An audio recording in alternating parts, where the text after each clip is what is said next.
அடுத்த 10 ஆண்டுகளில் நிலநடுக்கத்தை முன்கூட்டியே அறிய வாய்ப்பு இருப்பதாக திருச்சி கல்லூரி விழாவில் கலந்து கொண்ட முன்னாள் ஜனாதிபதி APJ அப்துல் கலாம் நம்பிக்கை தெரிவித்துள்ளார். திருச்சியில் தனியார் கல்லூரி விழாவில் கலந்து கொண்ட முன்னாள் ஜனாதிபதி அப்துல் கலாம் மாணவர்களுடன் கலந்துரையாடியதோடு அவர்களின் பல்வேறு கேள்விகளுக்கும் பதிலளித்தார். மாணவர் ஒருவரின் கேள்விக்கு பதிலளித்த அவர், குழந்தைகளுக்கு 2-3 வயதில் பேச்சு வரத் தொடங்கியதும் கேள்விகள் கேட்கத் தொடங்குவது போல் அறிவியலில் அதிகப்படியான கேள்விகள் கேட்கப்படும் போதுதான் அதற்கான பதில்களும் கிடைக்கும் என்றார். அடுத்த 10 ஆண்டுகளில் நிலநடுக்கத்தை முன்கூட்டியே அறிய வாய்ப்பு இருப்பதாகவும் அவர் நம்பிக்கை தெரிவித்தார்.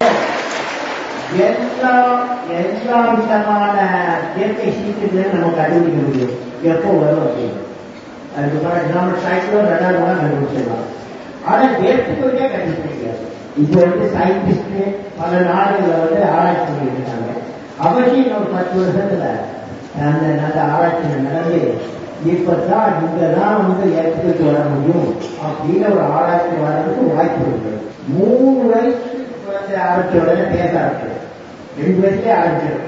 சில குழந்தைகள் 2 வயசுல ஆரம்பிச்சிடும். 3 வயசான உடனே ஒரே கொஸ்டினா வருது. Children ask, after all, what is science? Science nothing but question.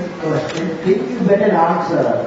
Science will be asking questions. மேலும் கல்லூரி நூலகத்திற்கு தேவையான புத்தகங்களை வழங்கிய அவர், பெண்களுக்கும் குழந்தைகளுக்கும் எதிராக நடக்கும் குற்றங்களை தடுக்க வேண்டும் என்பது உட்பட பல உறுதிமொழிகளை மாணவிகளை ஏற்கச் செய்தார்.